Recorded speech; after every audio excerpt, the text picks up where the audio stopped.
Elias adjusted the strap of his camera and turned around, a smile ready on his lips. "Clara, you have to see how the light is hitting this fern," he said.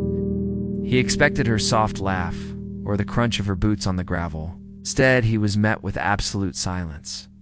The trail behind him, which had been clear just 30 seconds ago, was now swallowed by a thick, unnatural gray mist. "Clara!" he called out, his voice trembling slightly. The only answer was the wind sighing through the hemlocks. He didn't know it yet, but that was the last time he would ever say her name without crying. The Great Smoky Mountains are named for the blue mist that clings to their peaks, soft, heavy blanket that looks like smoke rising from the earth. It is a place of breathtaking beauty, where the biodiversity is older than the ice ages, and the trees grow so thick they blot out the sky. But the locals will tell you that the beauty is a mask. They will tell you that the mountains are old, and like anything old, they have secrets. They have appetites. For Elias Thorne and Clara Vance, the mountains were supposed to be a beginning. They were supposed to be the start of a new chapter, a celebration of 5 years together, and a prelude to a wedding that was being planned for the coming spring. They were not hikers in the professional sense. They were dreamers. Elias was a carpenter who worked with reclaimed wood, a man who found soul in old things. Clara was a botanical illustrator, a woman who could spend hours staring at the veins of a leaf or the petals of a wildflower. They were gentle people. They were the kind of people who rescued spiders from the bathtub and spoke in hushed tones in libraries. They chose the Smokies because Clara wanted to see the wildflowers in bloom. It was late May, and the forest floor was exploding with trillium and orchids. They had rented a small cabin near Gatlinburg, Tennessee, far enough away from the tourist traps to feel secluded, but close enough to the trailheads to make their days easy. The morning of the disappearance was perfect. It was the kind of morning that makes you believe nothing bad can ever happen in the world. The sun was filtering through the canopy in shafts of pure gold, illuminating dust motes dancing in the air. The air smelled of damp earth, pine needles, and the sweet scent of decay that always lingers in old-growth forests. Elias packed their lunch, 2 sandwiches wrapped in brown paper, 2 apples, and a thermos of coffee. Clara packed her sketchbook, her pencils, and a small field guide to Appalachian flora. She wore a bright yellow rain jacket, tying it around her waist as the morning warmed up. That yellow jacket would become the beacon that haunted Elias's dreams for the rest of his life. "Ready?" Elias asked, tightening his bootlaces. "Always," Clara replied, her eyes sparkling with that specific joy she got from being near trees. They drove to a trailhead that was less popular than the others. It was a path that wound up towards a place the map called Whispering Ridge. It wasn't a difficult hike, perhaps for miles round trip, but it was known for its density. The rhododendrons grew into tunnels there, creating what the locals call hells, tangled thickets so dense a bear could hide 3 feet away from you, and you'd never know. They started the hike at 9 a.m. The mood was light. They talked about the wedding. They debated whether to have a band or a DJ. They talked about the house they wanted to buy, fixer-upper with a porch where they could watch the sunset.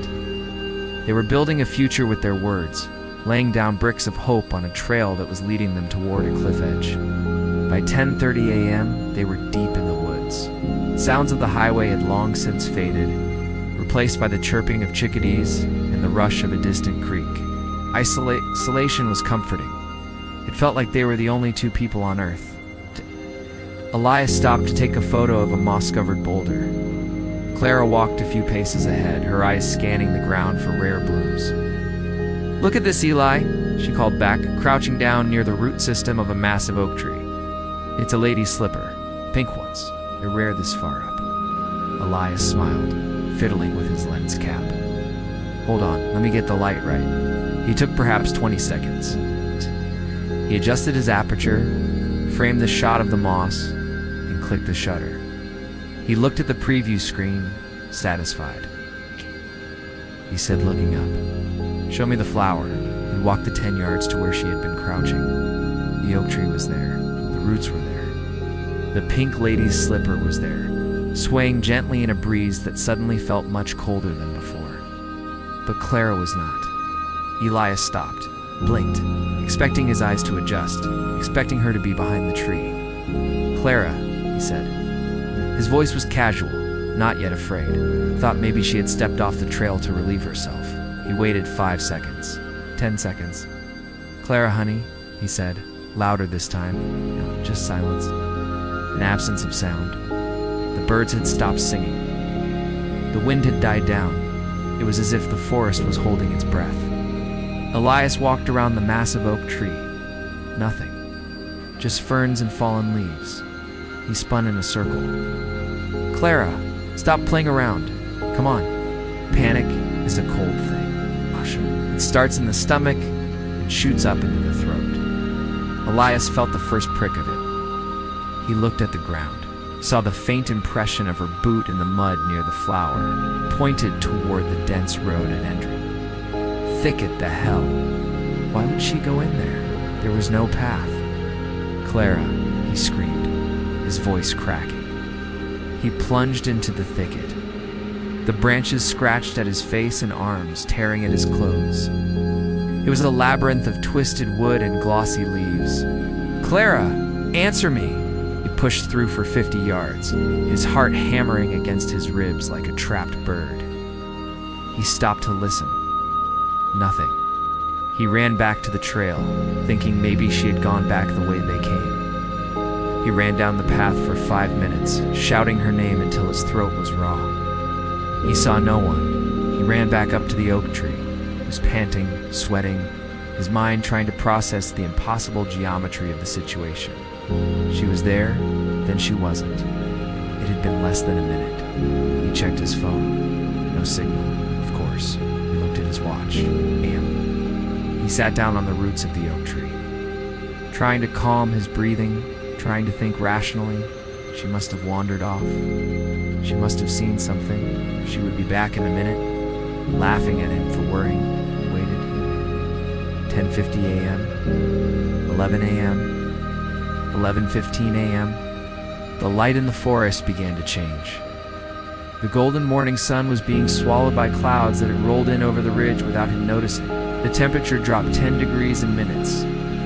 The famous Smoky Mountain mist began to descend, curling around the tree trunks like ghostly fingers. Elias realized he couldn't wait anymore. He had to get help. But leaving the spot felt like abandoning her. It felt like a betrayal. He took a stick and scratched a large arrow in the dirt pointing down the trail. He took a piece of paper from his pocket and wrote, "Clara, I went for help. Stay here." He impaled the note on a twig near the flower. Then Elias ran. He ran the 4 miles back to the car in record time, risking a broken ankle with every step. He didn't feel the pain in his lungs. He only felt the crushing weight of the empty passenger seat in his mind. When he reached the trailhead, he found a park ranger's truck. He hammered on the window, his eyes wild, his speech frantic. "My fiancée," he gasped. "She's gone," whispering Ridge. "The big oak. She just ... vanished." The search began within the hour. The National Park Service is efficient. They know these woods. They know how easily people get turned around. 8 deployed tracking dogs, ground teams, and eventually a helicopter, though the thickening fog made the air support nearly useless. Elias wanted to go back up with them, but they made him stay at the command post they set up at the trailhead. They needed to interview him. They needed to rule him out. It was standard procedure, but it felt like an accusation. "Did you argue?" the sheriff asked, a man with a kind face but hard eyes. "No," Elias said, staring at the map on the table. "We were happy. We were talking about our wedding." "Did she have any medical conditions? Depression?" "No. She was happy," Elias repeated, his voice hollow. She was looking at a flower. By nightfall, the woods were crawling with lights. To an outsider, it might have looked beautiful, dozens of flashlights bobbing in the dark forest like fireflies. But to Elias, it looked like a nightmare.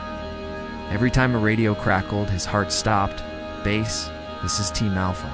We found a water bottle. Elias scrambled to the radio. Is it blue? A metal bottle? Negative? It's green plastic. Elias sank back into his chair. The first night was the hardest. Was she calling his name, wondering why he hadn't come for her? The temperature that night dropped to near freezing. He stared at the dark wall of trees, willing them to give her back.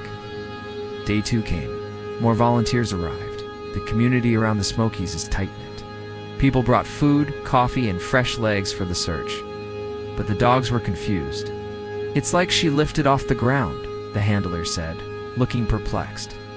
That's impossible, Elias said. People don't fly. I know, son. I know. Day 3, the rain started. It made the search dangerous for the volunteers. The mood at the command post shifted from rescue to recovery.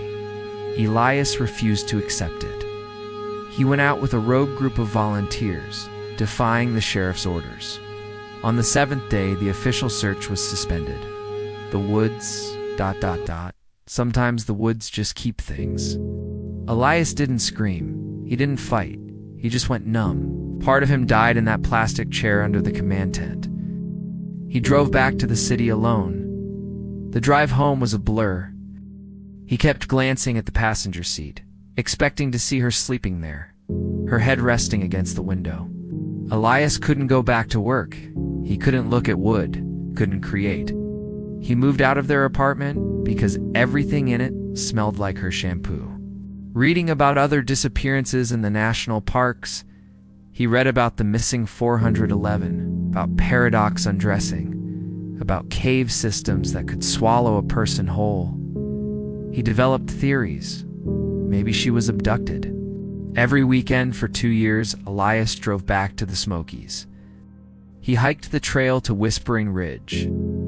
He sat by the oak tree. He brought fresh flowers. He talked to the air. Sorry I walked ahead, he would whisper. I'm so sorry.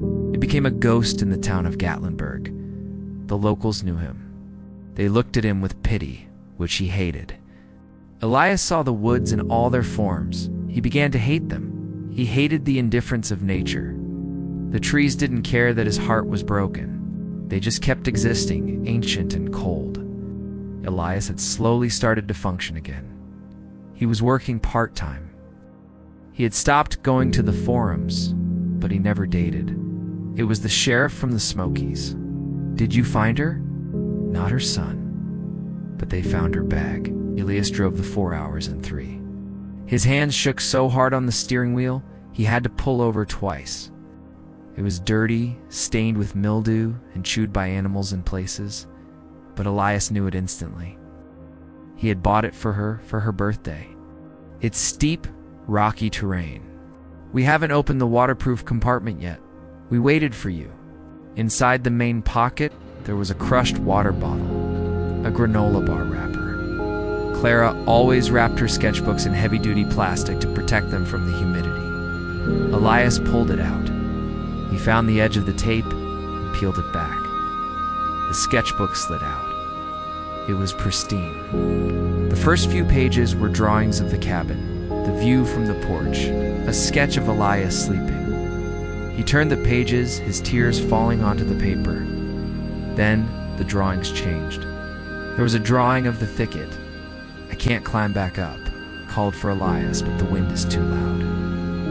May 25th, it rained all night. I am so cold. May 26th, the pain is gone now. I'm just tired. I'm not afraid anymore. The handwriting was faint, shaky. Elias, don't blame yourself. I know you will, but don't. I love the life we were going to have. Find someone who loves the woods like I did. Don't hate the mountains. The ravine was full of caves and crevices. The animals and the elements had done their work. Clara had returned to the earth just as she wrote. He didn't find closure. That word is a myth invented by people who haven't lost anyone, but he found an answer. It wasn't a monster. A slip, a fall, and the cruel geography of the wilderness. Epilogue. The memorial. He didn't go to the oak tree. Inside the box was a copy of her final drawing, and the engagement ring he had worn around his neck. He placed the box in a hollow of a rock, safe from the wind and rain. He stood up and looked out over the valley. The sun was setting, painting the sky in hues of violet and bruised orange. The mist was rising, blue and ghostly. The first time in 5 years, Elias didn't feel the crushing weight of the silence. And as the wind rustled through the rhododendrons, Elias turned around and began the long walk back to the car. She was home. But sometimes, if you listen closely enough, they will tell you a story of love that even the deepest ravines cannot swallow.